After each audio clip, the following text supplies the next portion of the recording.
Hello, and welcome to another episode of the Many Faces of Cancer podcast. I am your host, Melissa Grosboll, and joining me today is Tom Anderson. And I asked Tom for a bio, and he basically sent me back. I'm just a husband, dad, and grandfather who fights cancer and the odd heart attack, trains for and runs marathons, and works on a doctorate. So that is where we were going to start. Welcome to the show, Tom. It is great to be here. I'm looking forward to this, Melissa. I really am. I am so excited to have you on. And you are from the Twin Cities area, correct? Yes, yes. Yes. As I mentioned previously, I'm very blessed. My whole conversation is kind of catered in the fact that I'm an hour and 20 minutes away from Mayo Clinic. So my cancer experience was an extremely positive one because I have access to the best health care in the world. Is that technically like the best? Has that been voted the best for It cancer? was there Or was I think within the last 2 weeks that I think it was Newsweek declared it the number one medical facility in the world. Now, strictly cancer, no, not necessarily, because you have like Sloan Kettering and MD Anderson and Dana Farber, who just specialize in cancer. Still, I think Mayo is in there in the top 4 or 5 for cancer. But the thing that's great about Mayo, and it has happened in my journey with cancer, is that they're looking at all of you. And if there's something suspicious that they see that isn't cancer related, hey, it's the same building. Go see the people on the seventh floor instead of the people on the 10th floor, kind of thing. So they treat the whole body. They just don't specialize in cancer. And the cancer folks will talk to the other folks and they'll talk about medications and that kind of stuff. So it's kind of this all under one roof kind of scenario. So that gives you a lot of comfort too. You know, they can pretty much handle. My family doctor said, if it's out of the ordinary or extremely critical, you go to Mayo. wow, holistic, like with a W, holistic. What Yes. a novel approach. Insert sarcasm here for taking care of patients. Well, that's also too. It's not just the physical too. What I've said before that um, about a year into your treatment, Mayo strongly suggests you talk to a counselor. Even if you may be sailing through treatment and everything's fine, they still encourage you to talk to a counselor just because they can see things that might be there that you don't realize.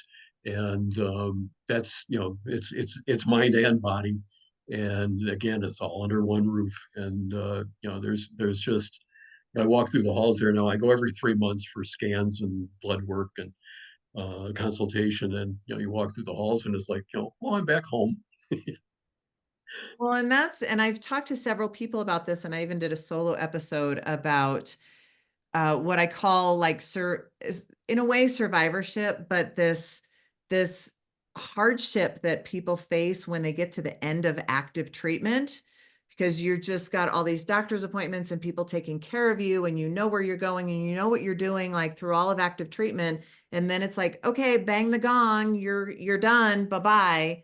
And then it's like you fall off a cliff, because you don't have that routine anymore, and a lot of people just don't even know what to do, and they fall into a depression. So I love that, and I wish that more institutions would put something like that in place, because I think it's really, really needed for people once they finish active treatment.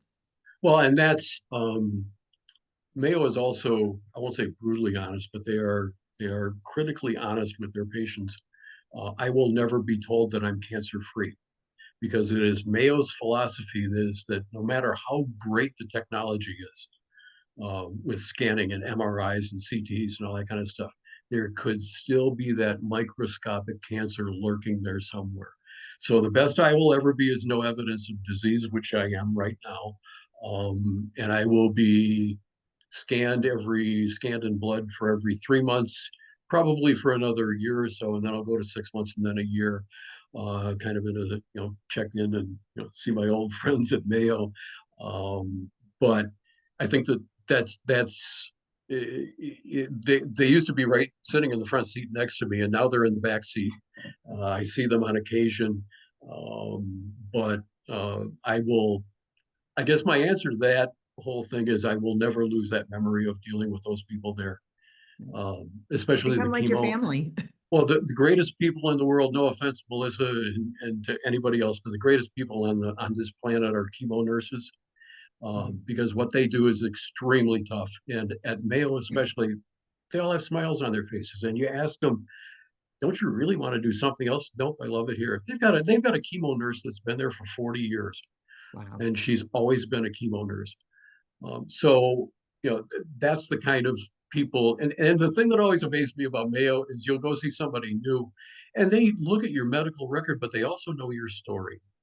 "Oh, you're the guy that, you were in treatment and you ran a marathon," or "You're the guy that's in school," and they understand the person and not just the patient.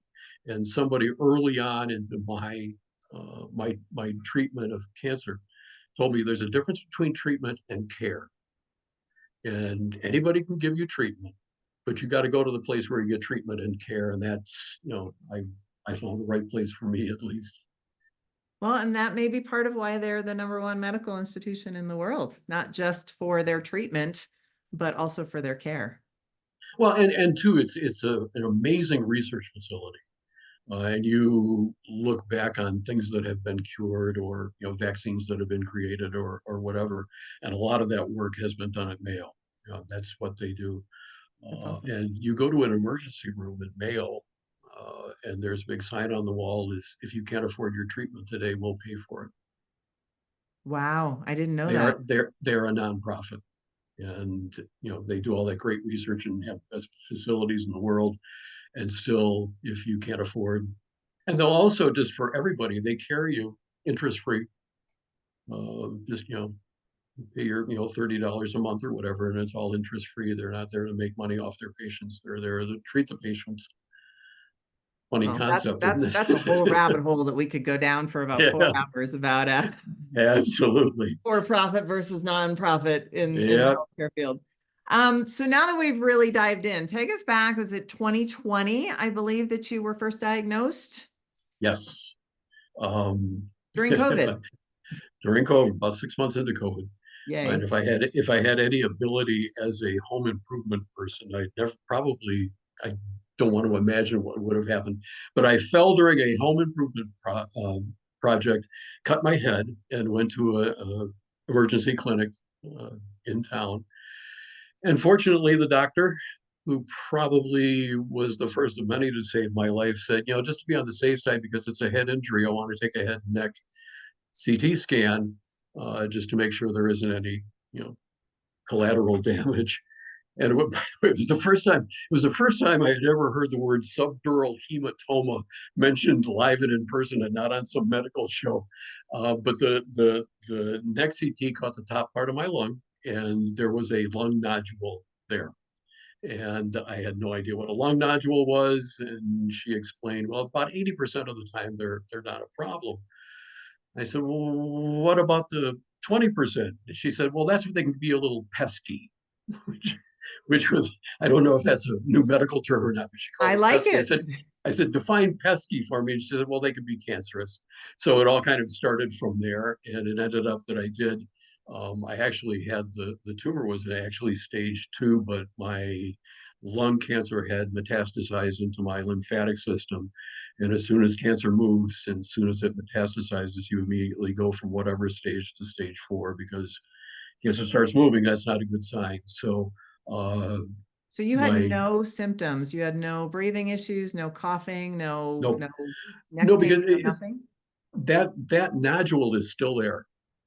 And it has not changed in size. It's very small, but it created all the problems because it sent the cancer, through my bloodstream to the lymphatic system. And I, I don't I don't want to sound stupid about this, but because it was in my chest and it was July, it was summertime, and I'd been doing a lot of yard work as we were in lockdown, so we were doing a lot of work, and I just thought I was getting buff. I just thought it was, bulking up for the summer. And when I finally got to Mayo Clinic and they, started, saying, you've got a lot of tumors. And I said, well, and they actually said, that's not muscle, that's a tumor. So they, pointed out 3 or 4, and then they actually showed me the scan that I was literally from coast to coast, border to border. There's nothing but tumors. And so as we were treating that, and again, they're scanning, they're doing, not quite full body scans, but close. They discovered another spot in my digestive tract, my gastrointestinal tract, that they kind of kept an eye on for a couple of months, and then determined to run some tests, and that was my second form of cancer, totally unrelated to the first one, carcinoma Wow. sarcoma. Okay. So I can't remember what the name. There's a name for it, but it's multiple types of cancer at the same time. That was a surgical procedure, and fortunately, they said, told me right up front. They said it's very small now. We could probably remove it now, and we probably have a good result. So they did that, but it was a 9.5 hour surgical procedure to remove this little itty bitty tumor. But we are now almost 4 years away from that, and it's not back either. So, Awesome. so to get hit twice in 7 months is not a fun experience to go through. But things were going really well with the lung cancer, that we shifted attention to the second one and took care of that with the surgical procedure, and it hasn't returned. And now you said you were doing chemotherapy and then also immunotherapy, or did the immunotherapy come after the chemo, or how did that all work?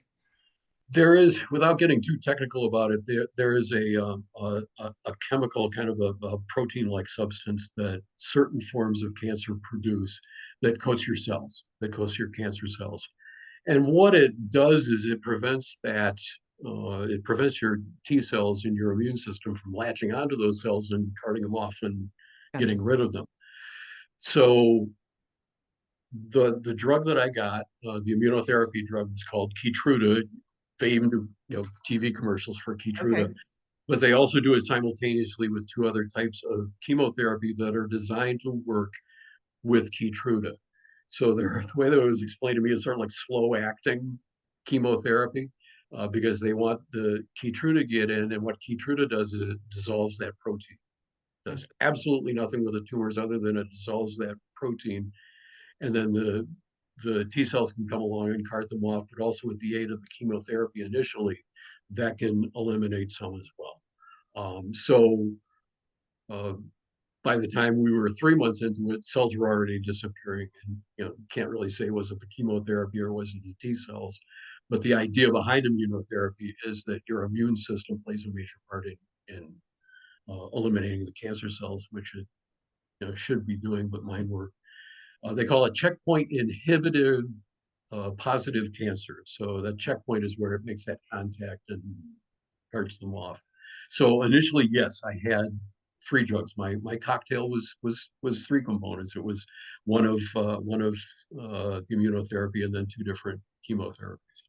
Okay. So the immunotherapy isn't something that you continue to take once the chemo is done. Well, the other way around.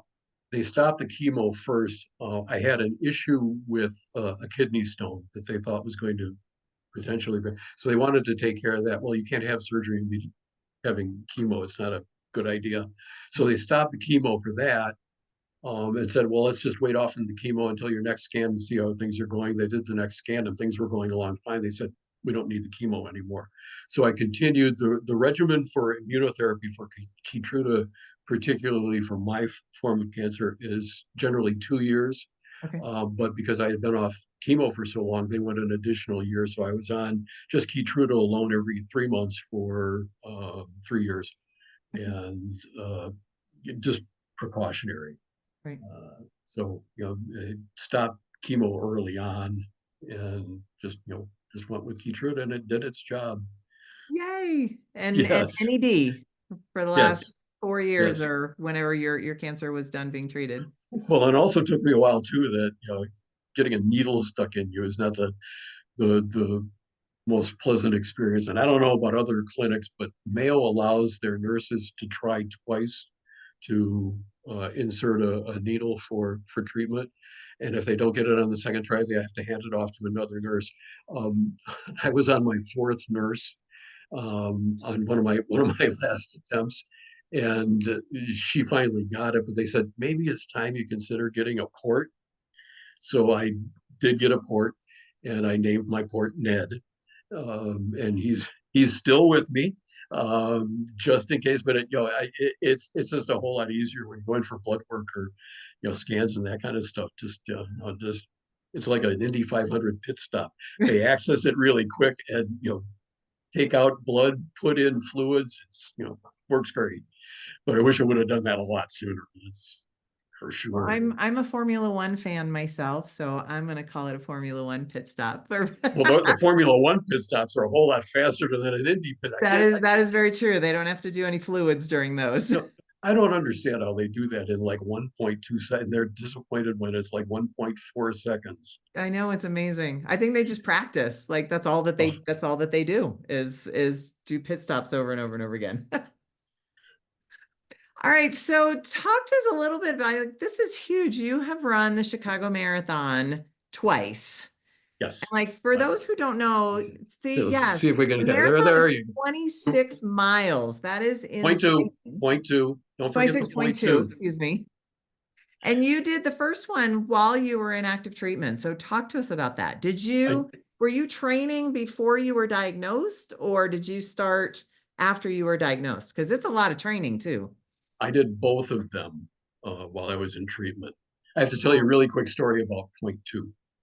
Um, my That first last marathon 0.2 was miles, man. my That's huge. my my first marathon was 2010, and my one and only grandchild was 3, and met me at the 26-mile marker to do the last point two with me. Aw, And we that's get to, awesome. and little curly headed, we're finishing the marathon together, and we get to the finish line, and what comes out of the mouth? But let's keep running. It's not going to happen.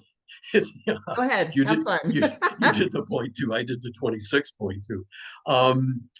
The whole marathon story was I was working for an organization that's a cancer support organization called Immerman Angels. And what Immerman Angels does is it matches kind of demographically and cancer. You talk about early on diagnosis, usually when people are first diagnosed. And what Immerman does is it matches up. I'm a stage 2 breast cancer, single parent mom with teenage kids.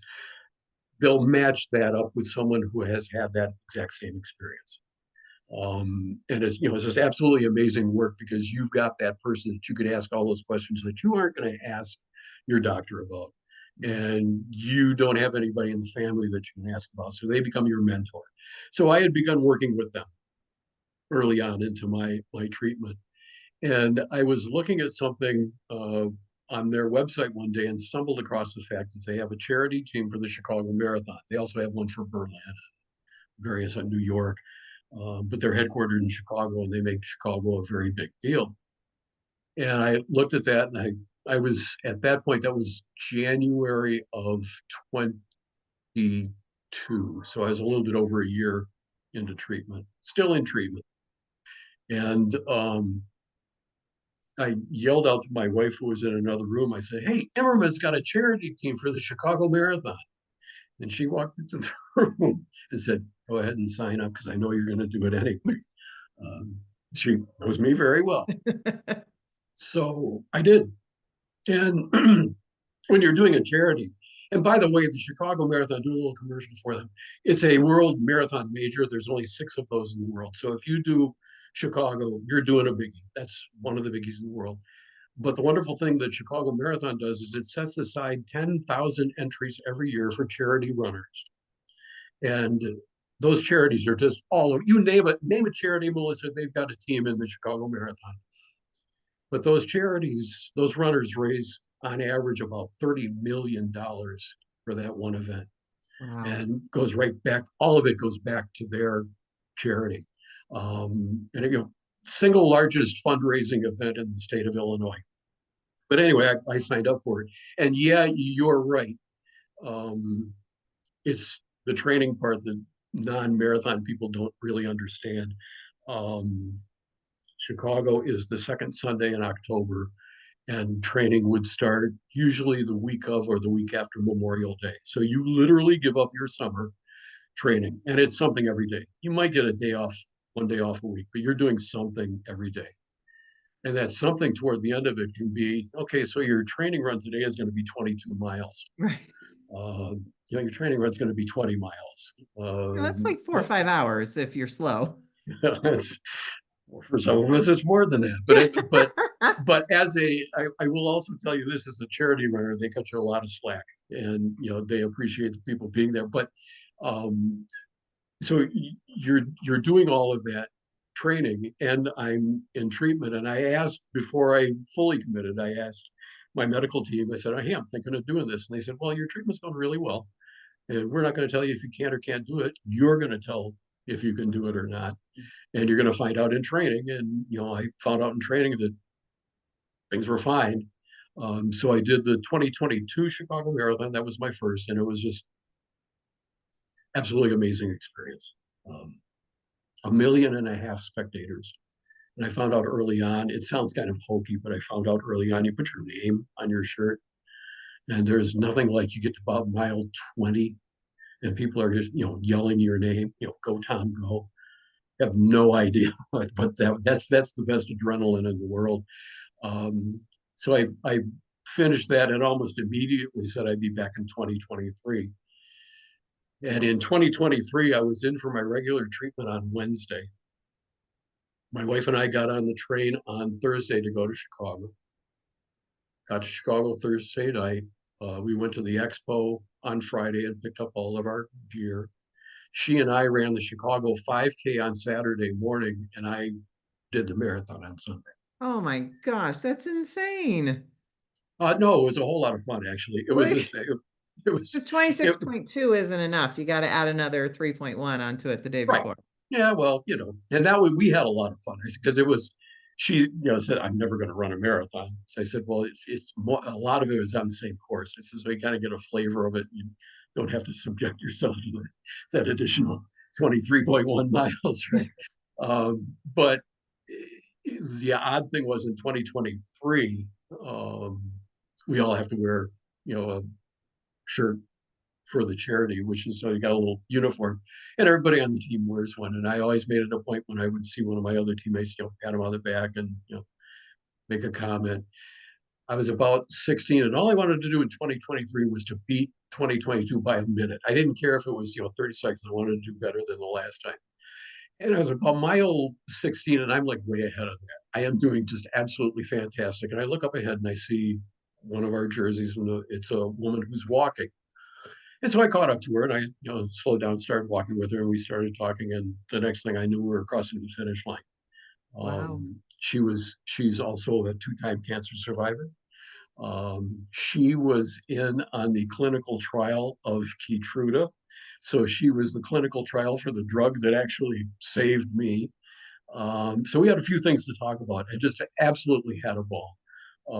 We we got to a corner in the Hispanic neighborhood in Chicago, and that's the fun part because you go through all these like ethnic neighborhoods, and the Chinese have the dragon running through the course, and you get through the Mexican section. They have music, and they're handing out tacos and stuff, which you really don't want at that point, but just great atmosphere, and they all kind of like close in on the course, so you have like maybe 2 or 3 body lengths of widths to run through, but we were turning a corner and there were probably, I don't know, 20, 30 people standing on a corner, and they saw my shirt and just started yelling, "Go, Tom, go."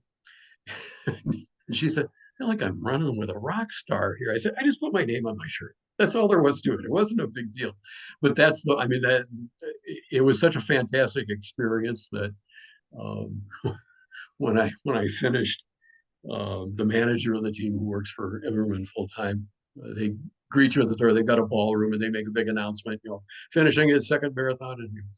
And I walked in the room. He goes, "You're coming back next year, aren't you?" And I went, "No." And you give me this look like I said, "Look, Dave," I said, "there's this wonderful symmetry in the fact that I'm a two-time cancer survivor and I'm a two-time Chicago Marathon finisher. And I'm not going to add one over here to add one over here. I'll leave the symmetry Oh, alone." there you So go. That's a good yeah, way to think of it. absolutely. So I'm not committed. I sort of had withdrawal symptoms last fall. That I wasn't in Chicago running the marathon, but yeah, it was I think it was important to that was one of the conversations I had with Julie, the person I finished with. One of our conversation was you start doing the math, you start, there's like 1% of the people in the world do a marathon. And then you whittle that down to people who do a world major. And that's probably, I don't know, a couple of percent. And then the people who do a world major who are cancer survivors, and that's a very small percent. Mhm. And then you go to two-time cancer survivors, and that's an even smaller percent, but they're out there. And I know I didn't do anything unique, but it gets back kind of to my whole mantra in this whole experience is um, if I had a bumper sticker made for my cancer experience, it would read, "I will until I can't." Mm, I knew I could run a love marathon. that. I knew I could. I knew I could finish it. I wasn't going to win, but my medal looks exactly like the guy that was in first place. So, and we ran exactly the same course. Um, but I got through the training. I had a couple of little glitches, twisted my ankle at one point, those kind of things. But there wasn't anything cancer related that was preventing me from doing that. And so I did. And I think that's the face, and that's why I think your podcast is really important, and the name of the podcast is important too, because we have to look at that. We have to understand that what we've been fed as far as that narrative of cancer patients and survivors isn't entirely true anymore. And I think the greatest example of that is the King of England and his daughter-in-law. They've been very public about the fact that they have cancer, but look at them now. A year later, they're back. They're resuming duties. The king is traveling the world. Catherine doesn't look any different than she did before treatment. She looks exactly the same. So does he. And I think that's what people need to see, that just because somebody says you have cancer, that isn't necessarily a death sentence. Yes, there are still some critical forms of cancer that can really debilitate you, more so the treatment than the disease itself in a lot of cases. Um, but we're getting beyond that. And, especially something like immunotherapy that I went through, to think that stage 4 non-small cell lung cancer to go from just nothing but tumors to no evidence of disease in as little as 6 months. That's where we are. I'm not unusual. I'm not that uncommon. There are a lot of people who are going through the same thing, and that's where we are. And you look at 5, 10 years down the road, how much further we're going to be. Mhm. I'm really excited about AI in the medical realm. We're just seeing more and more evidence of how AI is becoming a better diagnostician than the medical doctors are, and finding cancers that much sooner, that much quicker. And just, the clinical trials that are in process right now. And who knows? I mean, 20 years ago, none of this stuff was available. And my cancer is HER2 positive breast cancer, which 20 years ago there was over a 50% chance that you were going to die, even if it was stage 1. And now the advancements that have happened, there's now a 90% survival rate for that specific cancer. And I'm so excited to continue to see what can be done. I would love it, being from the holistic background that I'm from as a chiropractor. I would love to see more money, more research being put into prevention to stop it from happening in the first place. But at this point, I'll take what I can get. And the earlier that things can be diagnosed, the better, chances of recovery and NED than we had before. Well, and I think it's really important that I don't know that people necessarily make that connection, that if you're diagnosed at stage 1, there's a whole lot of options. Mhm. But as you move up that ladder to 2, 3, and 4, those options start falling off. Yep. So when you get to 4, I was the first word in my diagnosis at Mayo Clinic was, "You are inoperable." I had so many tumors that it would be physically impossible for them to remove them. So Without that removing your lungs, and then you're dead well, it anyway. wasn't. Again, the lung was fine. I still had that little nodule. It never took root in my lungs, it immediately went to my lymphatic system. Oh, wow. So my lymphatic system was just absolutely covered.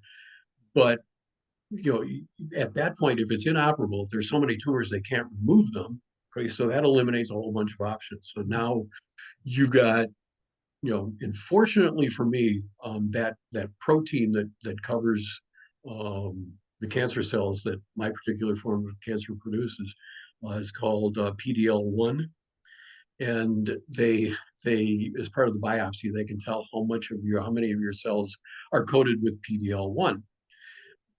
And for example, if you're a 50%, that means that Keytruda is only going to work on 50% of the cells. They have to have something else that will kill off the other 50%, which generally speaking is chemo or radiation, depending on, you know, size and numbers of tumors. Well, my PDL1 expression was what some physicians call impossible. I had a 100% PDL1 rating, which means every one Wow. of my cancer cells was coated.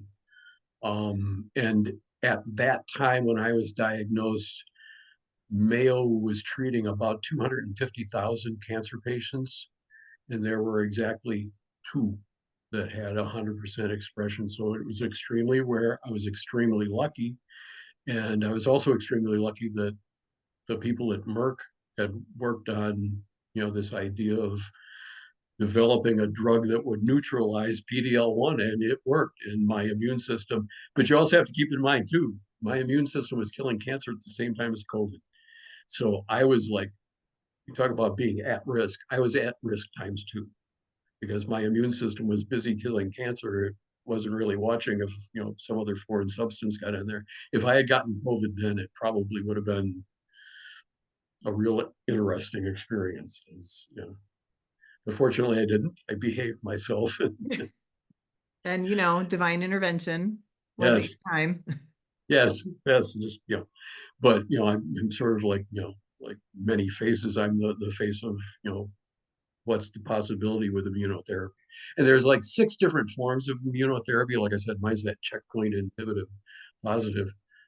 But there are, you know, T cell, and there's all sorts of versions of it, and they all have some sort of therapy designed to work with them. But that's the kind of steps we're taking. And then, like you said, with AI, with the guidance of, you know, the collective thought of AI and making that, I think the big stride that needs to be made is making that high quality care that I get at Mayo, making that more widely available to everyone. Mhm. So if AI can help those little clinics in rural America um, provide that kind of care, then, you know, that's big step right there. That's, you know, huge. Well, there are a lot of those clinics in rural America that don't even provide treatment, let alone care, and that's another long conversation about, our medical system in general right now. But we're making big strides and it's very exciting. And now on the other side, outside of the marathons, you are working on your doctorate as well, which is fantastic. Well, it says you because you don't have to do the homework, right? Um, actually, I refer to them as my three C's. I have cancer, Chicago, and college. And college was actually there before any of the other two. Okay. I went back to school under a program we have here in the state of Minnesota called the Senior Citizen Education Program. And if there's a seat available, one of us old timers can take that seat in any class as long as there's space available. And it's a state law too. It isn't like a program or something. It's written in the books and it's been in the books since the mid 70s. So I took advantage of that program and went back in 2018, so about 2 years before I was diagnosed. And I went back and started working on a second bachelor's degree. And then, hey, this is kind of fun. Let's just keep going. So I started on a master's degree and finished that.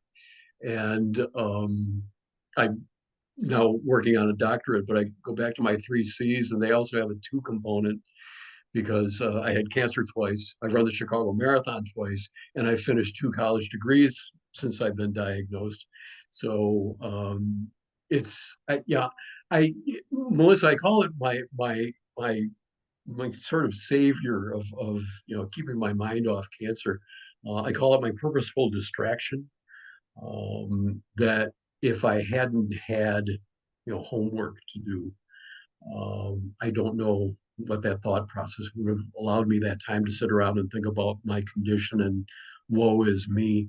And there are pictures out there of me sitting in the chemo chair doing homework. But it did allow me that escape mechanism to busy my mind with something else. And I think that's really important. I mean, the physical part of it, training for and running a marathon. I mean, that's obviously a physical commitment, but I also have that mental component too. And I think that's above and beyond cancer. I think that does a lot for uh, mankind when we occupy ourselves with something mentally. I think that's what keeps us young. Absolutely. The body may give out at certain points, and yeah, I can't run nearly as fast as I used to. But I'm in a doctorate program, and so far, pulling all A's Wow.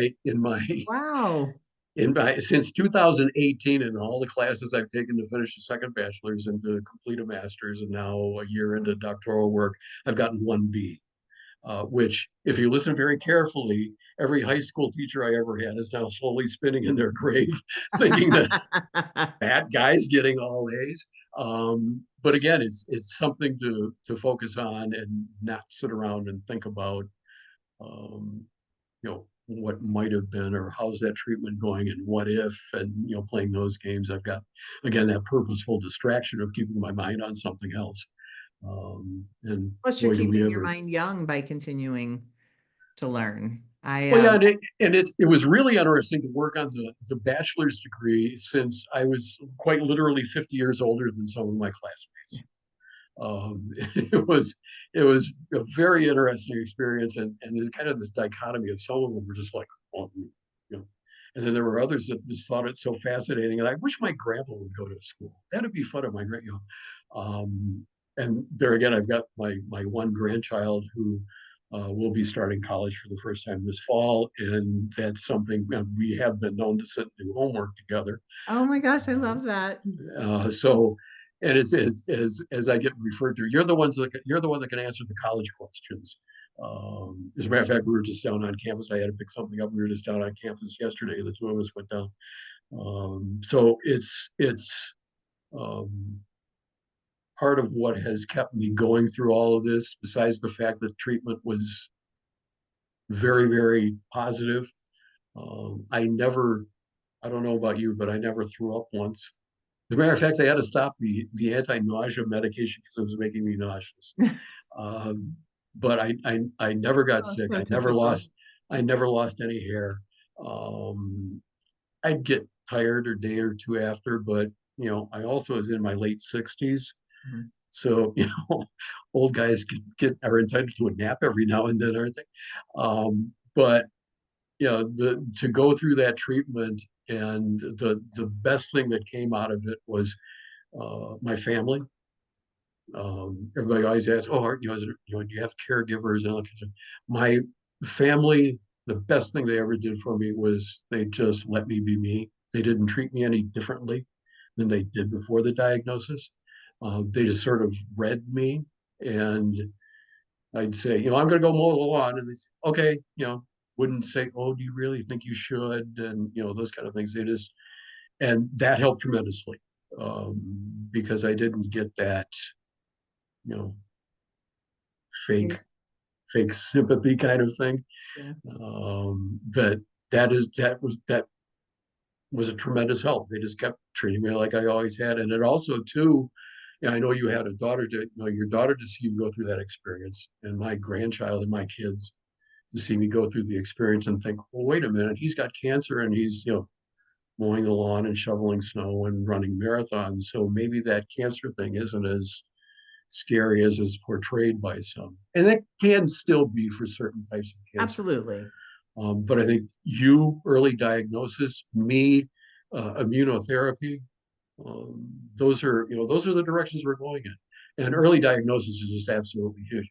They caught the second one early. They removed it It took a while to remove it, but once it was removed, clear margins. They knew that right away when the surgery was done, and no recurrence. And that, so early detection is early diagnosis is huge. Absolutely. All right, Tom. So I asked this of all of my guests, and I know we've talked about it a little bit here and there, but if you had one piece of advice to give to somebody who is just starting out on this journey or is in the midst of overwhelm about a diagnosis, what would that piece of advice be? Well, I don't know if I could ever force somebody to do it, and you obviously are on the same side of the fence as I am with this particular issue. I think there's two different kinds of cancer patients. There are ones that sort of succumb to things, and well, the doctor's going to tell me, and I'm going to go in for my consultation, and they just sort of let things happen to them. And then there are the people like you and me that want to know everything about everything.